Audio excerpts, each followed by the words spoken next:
अस्सलामुअलैकुम। उर्दू वीओए के Facebook page पर ये लाइव ब्रॉडकास्ट लेकर मैं मोहम्मद आतिफ आपके सामने हाजिर हूँ। और जैसा कि आप बहुत दिनों से ये पढ़ रहे थे कि इस ब्रॉडकास्ट में हमारे साथ जो मेहमान शख्सियत हैं वो पाकिस्तान के साबिक़ सदर जनरल रिटायर्ड परवेज़ मुशर्रफ हैं, जो कि बहुत अरसे से पाकिस्तान से बाहर हैं। पाकिस्तानी उनको सुनना चाहते हैं, उनके ख़यालात जानना चाहते हैं, और हमने कोशिश की है कि आज हम पाकिस्तानी अपने फॉलोअर्स की, अपने पढ़ने वालों की, अपने देखने वालों की ये ख्वाहिश पूरी करें। जनरल साहब, थैंक यू वेरी मच, आपने हमारे लिए वक्त निकाला।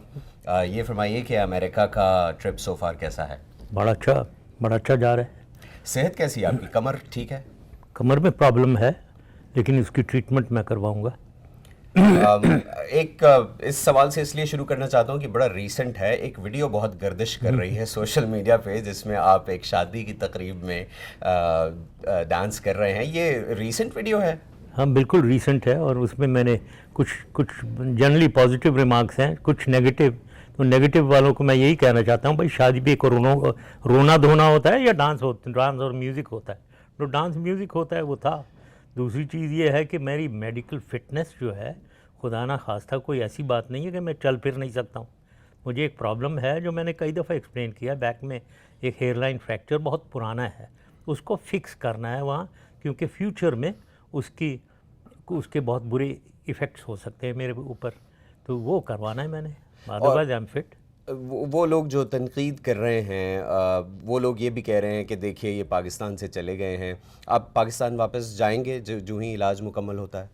ये जो तनकीद कर रहे हैं उन्हें ये समझ नहीं है कि सुप्रीम कोर्ट ने एक फ़ैसला किया है और हुकूमत पाकिस्तान ने मुझे ECL से हटाया है। तो पता नहीं किस सिलसिले में तनकीद करते रहते हैं, तो उनको समझ है नहीं कि क्या हो रहा है क्या नहीं हो रहा। जहाँ तक मेरे वापस जाने का ताल्लुक़ है, बिल्कुल मैं जाऊँगा, लेकिन सही टाइम पे जाऊँगा, और सही माहौल जब बन जाए उधर, पॉलिटिकल माहौल, जाऊँगा इंशाल्लाह। आपने अब चूँकि पॉलिटिकल माहौल की बात की है तो बात पॉलिटिक्स की तरफ आएगी।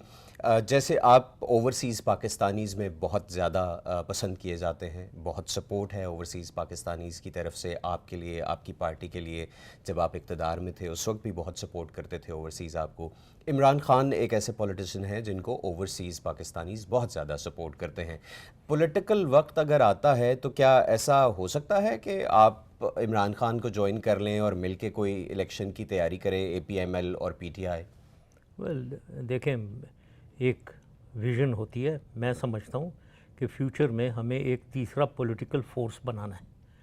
वो तीसरा पॉलिटिकल फोर्स बने ताकि ये PMLN और पीपल्स पार्टी की बारी बारी जो ये हुकूमत कर रहे हैं, और हर बार में उन्होंने तबाही की है पाकिस्तान की, तो उसको हमने तब्दील करना है ना। उसकी तब्दीली के हवाले से जो भी फोर्सेस साथ हो जाएं वो अच्छा है ना। लेकिन कोई भीख तो मांगनी नहीं है मैंने।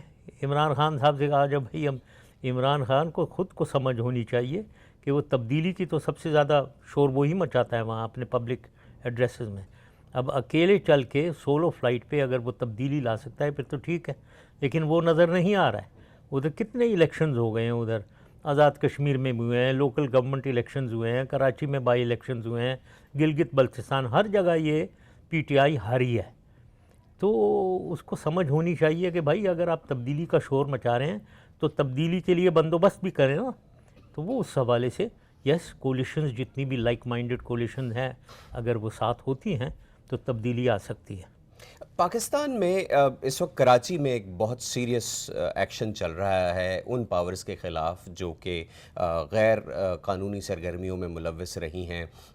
आपकी हुकूमत पर एक इल्ज़ाम लगाया जाता है कि MQM के ज़रिए आपकी हुकूमत ने कराची को दोबारा उस कुएं में धकेला जिसमें कराची किसी वक्त में हुआ करता था, और अब की हुकूमत कराची को बेहतर कर रही है। आप कैसे इसको बयान करेंगे? ये जो कुछ भी ये समझता है जो कोई कि अब की हुकूमत बेहतर कर रही है, तो कराची में तो कोई बेहतरी नहीं है। कराची की सबसे बेहतर हालत तो हमारे ज़माने में थी। और जो ये बातें करते हैं उनको समझ नहीं है कि देखें भाई, जो कुछ भी गवर्नेंस और लीडरशिप का तकाजा ये होता है कि आप रिज़ल्ट अचीव करें। कराची को चलाना है। कराची एक इकोनॉमिक हब है पाकिस्तान का, उधर 2 करोड़ आवाम रहते हैं वहाँ।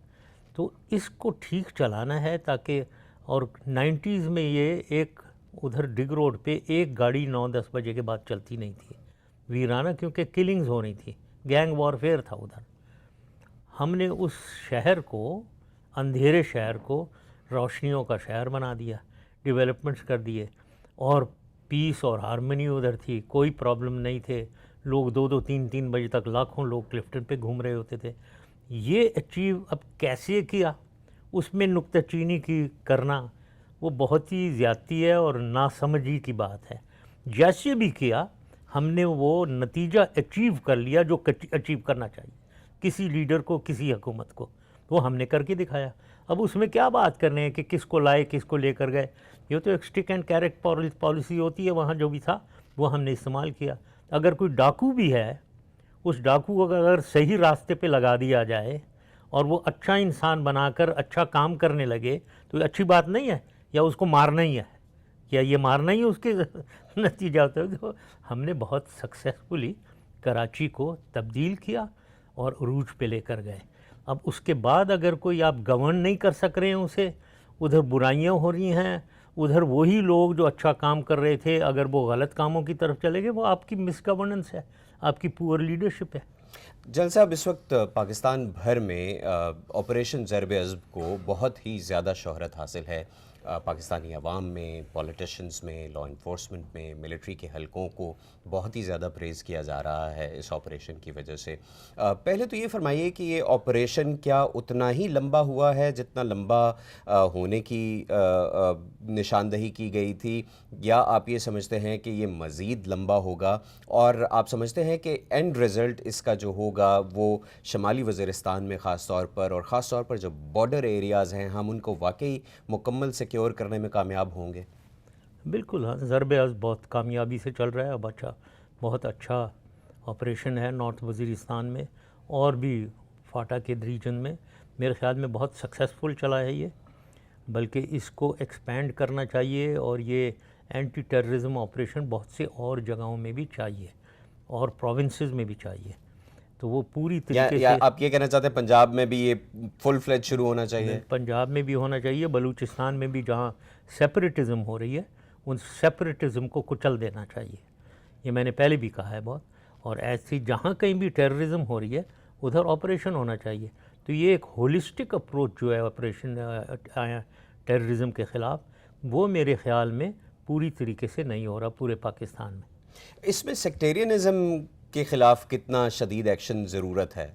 बहुत ज़रूरत है, क्योंकि सेक्टेरियनिज़म हमारी सबसे बड़ी लानत है मेरे ख़्याल में पाकिस्तान में, जहाँ बहुत कुछ ऑर्गेनाइजेशन हैं जो हम सब जानते ही हैं, जो पंजाब बेस्ड हैं, वो ये फैलाते हैं। और जितने भी क्वेटा में भी जो हो रहा है, जो हज़ारा कम्युनिटी के ख़िलाफ़, या कराची में भी जो कई शिया हज़रात मारे गए हैं, ये सब उसका सोर्स जो है वो पंजाब में है। हमें ये मालूम है और हमने उसको कंट्रोल किया था, क्योंकि हमने, मेरे ज़माने में उस सोर्स को हमने मारा था। अभी कराची के मुंतखब मेयर वसीम अख्तर जेल में हैं और उन पे चार्जेस हैं। 21 मई के जो वाक़यात हुए थे कराची में, जब चीफ़ जस्टिस इफ्तिखार मोहम्मद चौधरी ने जाना था कराची, उस वक्त जो किलिंग्स हुई थी, उन वाक़यात की वजह से उन पर ये इल्ज़ामात हैं कि उन्होंने उसका हुक्म दिया था या उसको असिस्ट किया था। आपकी हुकूमत थी, MQM आपकी एलाय थी आपकी हुकूमत की। अभी जो उनके ख़िलाफ़ कार्रवाई की जा रही है, क्या वो दुरुस्त है, या आपकी हुकूमत नहीं जानती थी कि ये सब वसीम अख्तर ने किया है? ये 12 मई की आप बात कर रहे हैं? जी, 12 मई 21 मई नहीं। देखें, ये मुझे तो बिल्कुल नहीं पता है कि वसीम अख्तर ने कोई ऑर्डर दिए हों। मुझे ये मालूम है कि वहाँ एक फायरिंग हुई है और उस फायरिंग में लोग मारे गए हैं। ना किसने वो फायरिंग शुरू की, लेकिन ये मुझे पता है कि माहौल उधर ये था कि ये चीफ जस्टिस इफ्तिखार साहब एयरपोर्ट पे बैठे हुए थे, और यहाँ सड़क पे रिंग रोड पे लाख एक बच्चे भी और ख़वातीन भी MQM के, वो उन्होंने रोड को ब्लॉक किया हुआ था। वो जाना चाहते थे रोड पे, वो रोड ब्लॉक्ड था। तो हमने ये ऑफ़र भी किया, हुकूमत ने ऑफ़र किया कि इनको लेकर जाएं, आप हेलीकॉप्टर में जाएंगे, लेकिन वो रिफ्यूज़ कर रहे थे। तो ये बातचीत ही चल रही थी जब ये फायरिंग वायरिंग हुई है। तो बाज़ लोग ये भी कहते हैं कि जी मैंने ये ऑर्डर दिया उस इस्लामाबाद से बैठकर। भाई मैं किसको ऑर्डर दूँ, वहाँ तो कोई या तो कन्फ्रंटेशन हुई भी होती ना। ये जस्टिस इफ्तिखार साहब तो एयरपोर्ट से शुरू ही नहीं हुए थे, निकले ही नहीं थे जब ये फायरिंग हो गई। किसी ने वहाँ की फायरिंग, किसके ऊपर की मुझे पता नहीं है, और उसके नतीजे में लोग मारे गए। परवेज़ इलाही साहब जो उस वक्त आपकी हुकूमत के चीफ मिनिस्टर थे पंजाब में, उन्होंने नजम सेठी का जो प्रोग्राम था आपस की बात, उसमें एक मरतबा बात करते हुए ये कहा था कि उन्हें भी ये ऑर्डर्स आए थे कि इफ्तिखार मोहम्मद चौधरी को लाहौर में रैली करने की इजाज़त ना दी जाए, बल्कि उनको घुसने ही ना दिया जाए लाहौर में, और उन्होंने ये ऑर्डर्स मानने से इनकार कर दिया। आप क्या कहेंगे इस बारे में? नहीं, बिल्कुल मैं ऐसे इस तरीके से माइनर टैक्टिक्स में मैं नहीं घुसता था। बिल्कुल वहाँ वो लाहौर में या पंजाब में चीफ मिनिस्टर की रिस्पॉन्सिबिलिटी, और जो कुछ भी हो रहा है उधर हुआ या ऑर्डर्स पास हो रहे थे वो वही पास करते थे। जन साहब, आपके दौर में पाकिस्तान और अमेरिका के ताल्लुकात इतने मिसाली हो गए थे कि लगता ही नहीं था ये वो मुल्क हैं जिन्होंने एक 90s का दौर गुजारा है। आज के दौर के बारे में कहा जाता है कि वापस उसी ट्रैक पे जा रहा है। हमने रिसेंटली देखा है F-16s की डील नहीं हो सकी फंडिंग की वजह से।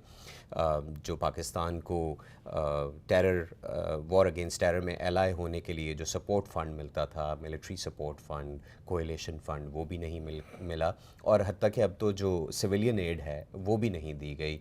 क्या समझते हैं आप, क्यों ऐसा हो रहा है? क्या अमेरिका की तरफ से तकाज़े ज़्यादा बढ़ गए हैं, या पाकिस्तान की परफॉर्मेंस कुछ पहले जैसी नहीं रही?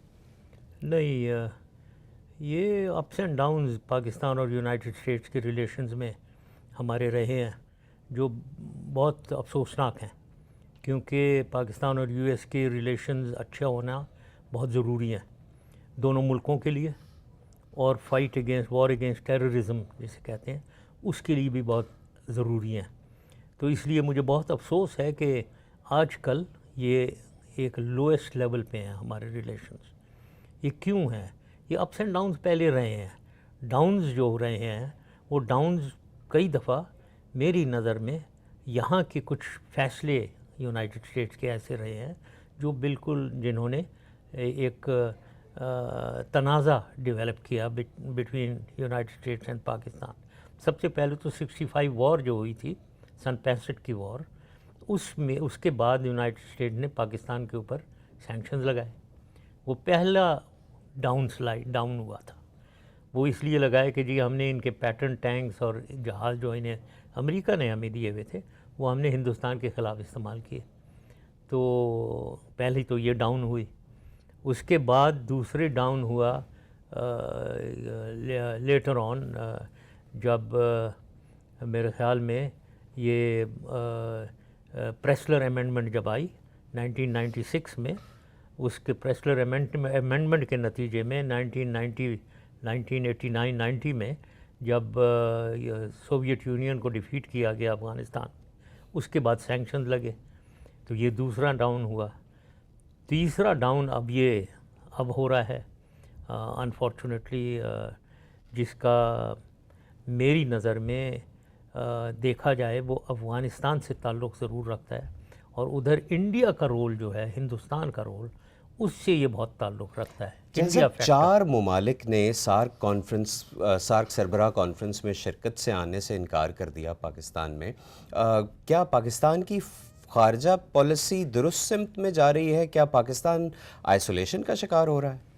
मैं पहले वो अपनी बात कंप्लीट कर लूँ। जो मैं पहले कह रहा था कि इंडिया फैक्टर बहुत, ये जो डाउन स्लाइड हुआ है अभी, उसमें हिंदुस्तान बहुत कोशिश कर रहा है अफ़गानिस्तान में कि एक एंटी पाकिस्तान, पहले वो अफ़गानिस्तान के लिए कर रहे थे, एंटी पाकिस्तान अफ़गानिस्तान बना रहे थे। अब ये बहुत उनकी कोशिश है कि यूनाइटेड स्टेट्स में एंटी पाकिस्तान यूनाइटेड स्टेट्स बनाई जाए। वो उधर हमें टेररिज्म के इल्ज़ामात लगाते हैं हमारे ऊपर, और अमेरिका को इन्फ्लुएंस करते हैं, और अनफॉर्चुनेटली अमेरिका इन्फ्लुएंस हो रहा है उनकी बातों से। हमें समझ है कि अमेरिका का कंसर्न चीन से एक स्ट्रेटिजिक कंसर्न है, उसकी वजह से इंडिया के साथ वो ताल्लुकात बढ़ा रहे हैं, स्ट्रेटिजिक ताल्लुकात, लेकिन वो at the cost of Pakistan नहीं होने चाहिए। ये मैं कहना चाहूँगा। अब आप कह रहे हैं सार्क के, ये बड़ा अफसोसनाक बात है कि सार्क में इंडिया ने बॉयकॉट कर रहे हैं, और भूटान और बांग्लादेश ना जहाँ तक इंडिया का ताल्लुक़ है, मैं ये कहना चाहता हूँ ये खामखा में वो ये जो उड़ी वाला इंसिडेंट है उसको एस्केलेट करे चले जा रहे हैं। पहले तो मिलिट्री एस्केलेशन की बातें हो रही थी, अब ये उसको पॉलिटिकल एस्केलेशन पे ले आए हैं, जो बहुत ही अफसोसनाक। जहाँ तक बांग्लादेश और भूटान, ये बेचारे वो मुल्क हैं जो टोटली इंडिया के दबाव में आते हैं, दोनों बहुत सख्त। तो उन्होंने उनको कहा कि तुम नहीं जाओगे, मजाल है तुम्हारी, जाओ। वो मान गए, वो नहीं जाएंगे। दूसरों को भी कह देंगे, मालदीव्स को भी शायद कह दें, नेपाल को भी कह दें।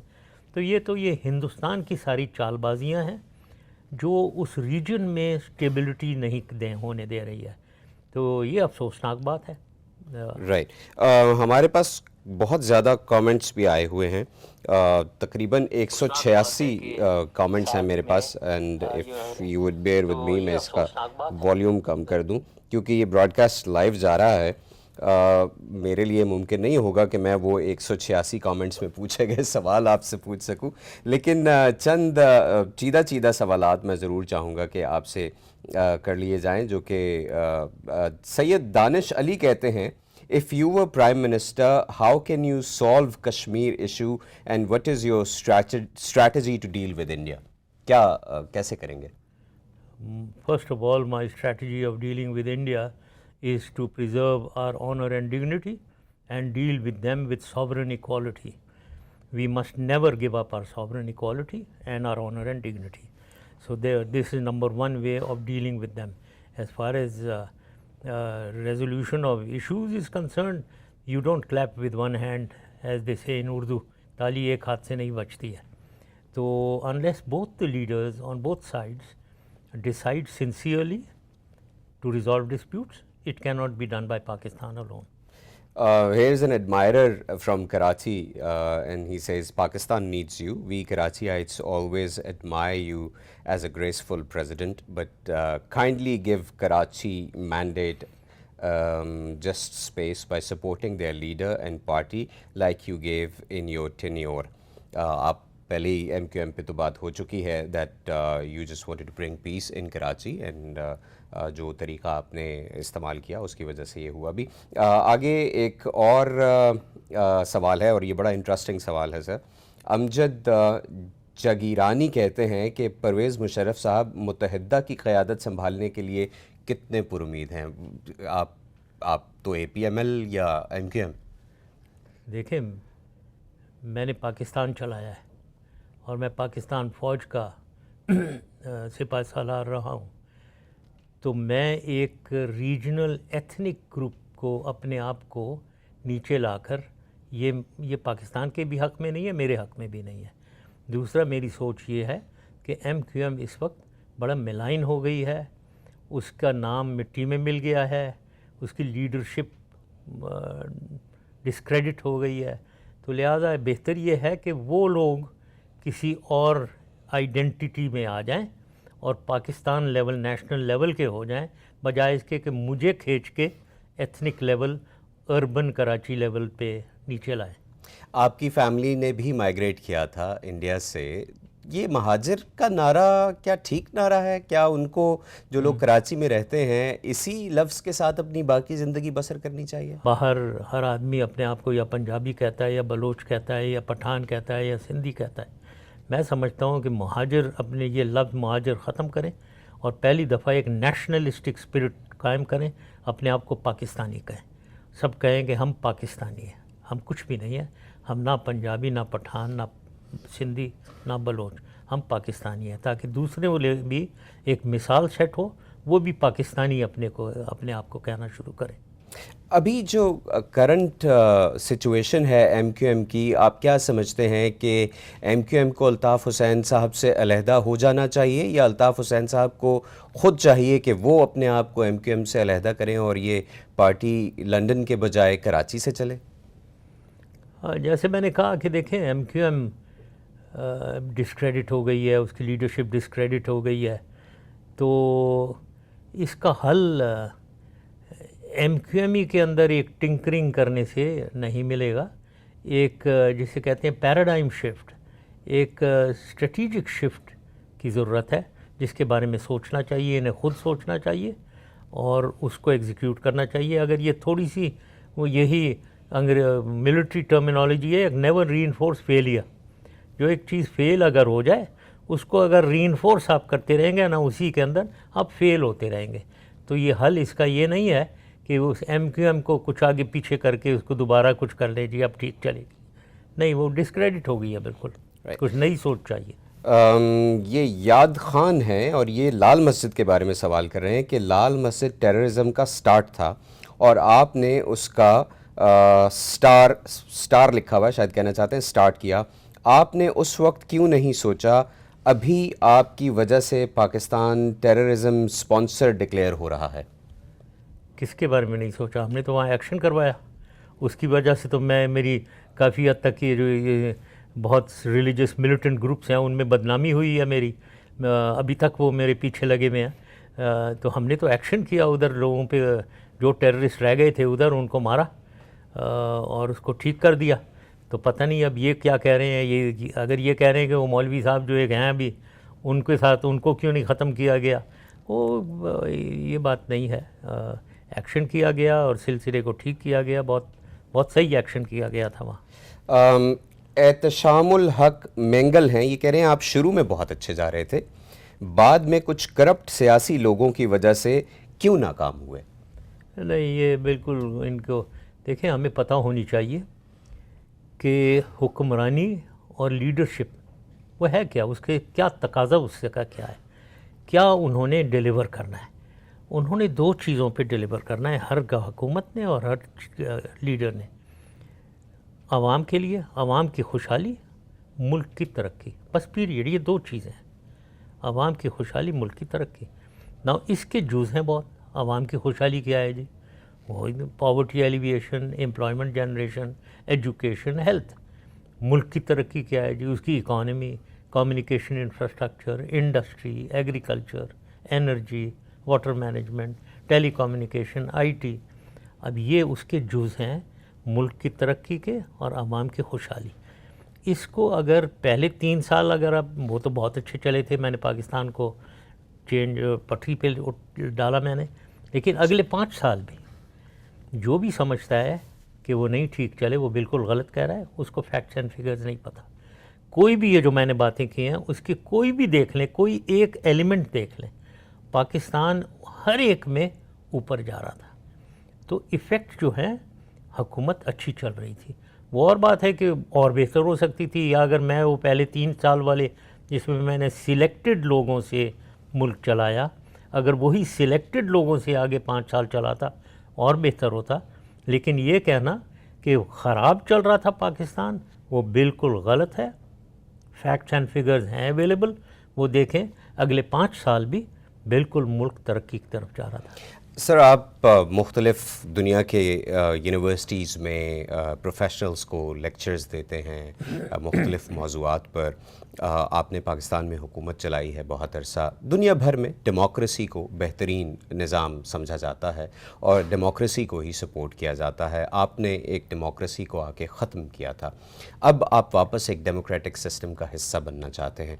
आपके ख़याल में जो लोग पूरी दुनिया में आपको सुनते हैं, देखते हैं, पढ़ते हैं, आप उनको इस वक्त एक पॉलिटिकल पार्टी के चेयरमैन और प्रेसिडेंट होने के नाते क्या पैगाम देंगे? क्या आप जस्टिफाई कर सकते हैं आज के परवेज़ मुशर्रफ उस दिन को जस्टिफाई कर सकते हैं? नहीं, फिर ये सवाल मैं ये कहूँगा, उन लोगों जो लोग ये कहते हैं उनको डेमोक्रेसी की समझ नहीं है। डेमोक्रेसी मेरे ज़माने में सबसे ज़्यादा बड़ी और फूली है। डेमोक्रेसी सिर्फ इलेक्शंस का मतलब नहीं होता कि इलेक्टेड गवर्नमेंट हो गया और उसके बाद लूट खसूट करे चले जाओ और डेमोक्रेसी चल रही है। डेमोक्रेसी की एसेंस जो है, इलेक्शन से वो स्टार्ट है डेमोक्रेसी। इलेक्टेड गवर्नमेंट हुई, वो तो that is the start point of democracy. Essence of democracy ये है कि वो जो हुकूमत आई इलेक्टेड, वो किस तरीके से परफॉर्म करती है और मुल्क और आवाम को कैसे आगे लेकर जाती है, वो एसेंस ऑफ डेमोक्रेसी है। तो हम एसेंस ऑफ डेमोक्रेसी चला रहे थे।